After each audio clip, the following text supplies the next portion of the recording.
भारत के हृदय में बसे मध्य प्रदेश के एक छोटे से गांव रामपुर में, जहां सुबह की पहली किरण खेतों को सोने की तरह चमका देती थी, वहां रामू नाम का एक साधारण सा किसान रहता था।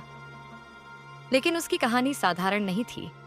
यह एक ऐसे इंसान की कहानी है जिसने मिट्टी को सोना बनाया, जिसने हार को जीत में बदला और जिसने साबित किया कि सच्ची मेहनत कभी बेकार नहीं जाती। बचपन की यादें। रामू का जन्म 1975 में एक गरीब किसान परिवार में हुआ था। उसके पिता श्यामलाल के पास केवल 3 बीघा जमीन थी, जिस पर पूरे परिवार की आजीविका निर्भर थी। रामू 4 भाई बहनों में सबसे बड़ा था। बचपन से ही उसने अपने पिता को सूरज निकलने से पहले खेतों में जाते और अंधेरा होने के बाद लौटते देखा था। बेटा, यह मिट्टी हमारी माँ है। जो इसकी सेवा करता है, यह उसे कभी भूखा नहीं रखती। उसके पिता अक्सर कहते थे। रामू के बचपन के दिन खेलने कूदने में कम, खेतों में बीतते थे। स्कूल केवल 5वीं कक्षा तक कर पाया, क्योंकि घर की आर्थिक स्थिति इतनी खराब थी कि आगे पढ़ाई जारी रखना संभव नहीं था। लेकिन रामू ने कभी शिकायत नहीं की। उसने खेती को ही अपनी पाठशाला बना लिया। जिम्मेदारी का बोझ। 1995 में जब रामू केवल 20 साल का था, उसके पिता की अचानक मृत्यु हो गई। दिल का दौरा पड़ा था। परिवार पर मानो पहाड़ टूट पड़ा।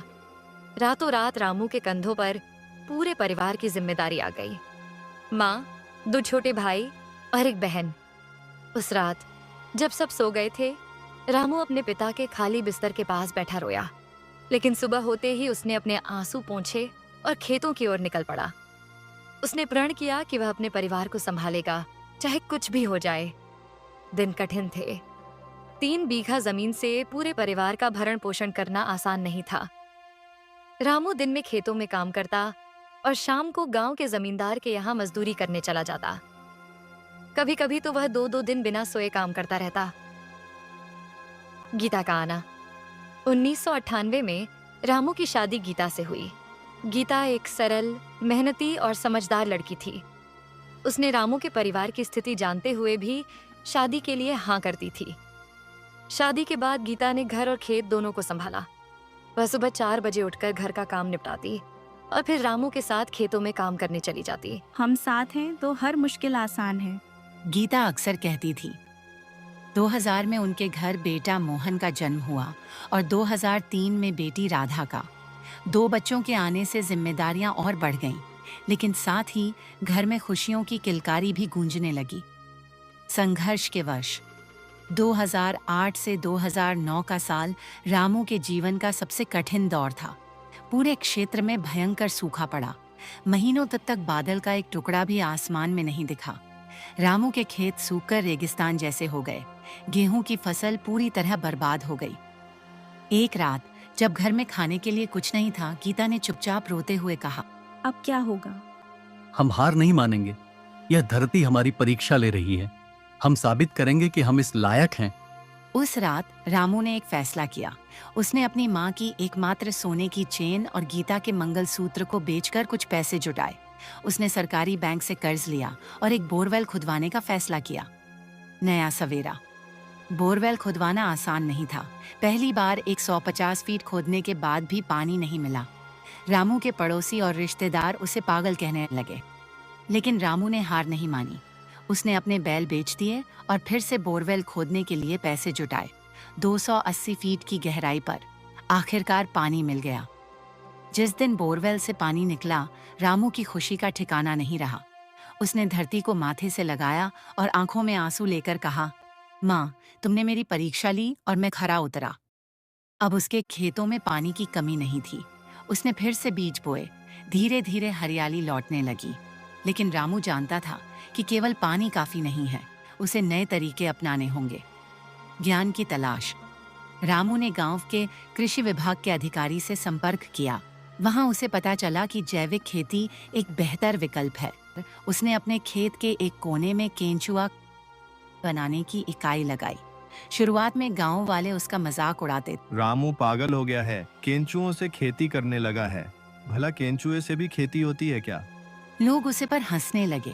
लोग उसे पागल कहने लगे, लेकिन रामू अपने रास्ते पर अडिग रहा। उसने रासायनिक खादों का उपयोग पूरी तरह बंद कर दिया और जैविक विधियों को अपनाया। पहली सफलता।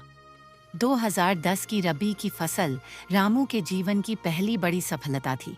उसके खेत में उगाया गया गेहूं न केवल अधिक मात्रा में हुआ, बल्कि उसकी गुणवत्ता भी बेहतरीन थी। दाने मोटे और भारी थे। पहली बार रामू को अपनी मेहनत का सही फल मिला। उस साल उसने न केवल अपना कर्ज चुकाया, बल्कि कुछ बचत भी कर ली। गीता की आंखों में खुशी के आंसू थे। उसने कहा, मैं जानती थी कि तुम्हारी मेहनत रंग लाए। अगले कुछ वर्षों में रामू ने धीरे धीरे अपनी जमीन बढ़ाई। उसने पड़ोसी की 2 बीघा जमीन किराए पर ली। अब उसके पास कुल 5 बीघा जमीन थी। उसने केवल गेहूं और धान तक सीमित नहीं रहा। उसने सब्जियों की खेती शुरू की। टमाटर, बैंगन, भिंडी, लौकी। उसके बच्चे मोहन और राधा भी बड़े हो रहे थे। मोहन 10वीं कक्षा में था और राधा 7वीं में। स्कूल से आने के बाद दोनों बच्चे अपने पिता की मदद करते थे। बेटा, तुम्हें वह सब सीखने का मौका मिलेगा जो मुझे नहीं मिला, लेकिन कभी मिट्टी से अपना नाता मत भूलना। समाज सेवा। 2015 तक रामू की सफलता की कहानी पूरे जिले में फैल चुकी थी। कृषि विभाग ने उसे सर्वश्रेष्ठ जैविक किसान का पुरस्कार दिया। स्थानीय अखबार में उसकी तस्वीर छपी। लेकिन रामू ने अपनी सफलता को अकेले नहीं रखा। उसने गांव के दूसरे किसानों को भी जैविक खेती के फायदे बताए। उसने अपने घर पर हर महीने एक बैठक का आयोजन करना शुरू किया, जहां वह दूसरे किसानों को अपना अनुभव साझा करता था। शुरुआत में केवल 4-5 किसान आते थे, लेकिन धीरे धीरे संख्या बढ़ने लगी। रामू ने उन्हें मुफ्त में वर्मी कंपोस्ट बनाने का प्रशिक्षण दिया। उसने अपने बोरवेल का पानी पड़ोसी किसानों के साथ साझा किया। एक अकेला चना भाड़ नहीं फोड़ सकता, रामू कहता था। हमें मिलकर काम करना होगा। अगर गांव का हर किसान जैविक खेती अपनाएगा तो हमारा पूरा गांव समृद्ध हो जाएगा। नई चुनौतियां। 2016 में फिर से मुसीबत आई। इस बार बाढ़ का सामना करना पड़ा। भारी बारिश के कारण नदी उफान पर आ गई और कई खेत डूब गए। रामू की धान की फसल भी बुरी तरह प्रभावित हुई। लेकिन इस बार रामू अकेला नहीं था। गांव के दूसरे किसानों ने मिलकर एक सहयोग समिति बनाई। सबने मिलकर एक तटबंध बनाया ताकि अगली बार पानी सीधे खेतों में न जाए। मुसीबत में ही पता चलता है कि दोस्त कौन है। तुमने हमें जैविक खेती सिखाई, अब हम तुम्हारे साथ खड़े हैं। रामू के पड़ोसी रामप्रसाद ने कहा, इस घटना ने रामू को एक नया सबक सिखाया। सामूहिक शक्ति व्यक्तिगत शक्ति से कहीं अधिक मजबूत होती है। बच्चों की उड़ान। 2018 में मोहन ने 12वीं की परीक्षा अच्छे अंकों से पास की। उसे राज्य के कृषि विश्वविद्यालय में दाखिला मिल गया। यह रामू के परिवार के लिए गर्व का क्षण था। गांव में किसी किसान के बेटे ने पहली बार विश्वविद्यालय में प्रवेश लिया था। राधा भी पढ़ाई में तेज थी। वह 10वीं कक्षा में जिले में 3रे स्थान पर आई। उसका सपना था शिक्षिका बनना और गांव के बच्चों को पढ़ाना।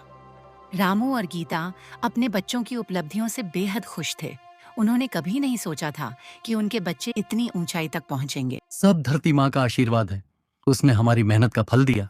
पापा, तकनीक हमारा दुश्मन नहीं, दोस्त है। इसका सही इस्तेमाल करें तो खेती और आसान हो जाती है। मोहन ने समझाया। 2020 में कोरोना महामारी ने पूरी दुनिया को हिला दिया। लॉकडाउन के कारण फसल बेचना मुश्किल हो गया। मंडियां बंद थीं और व्यापारी नहीं आ रहे थे।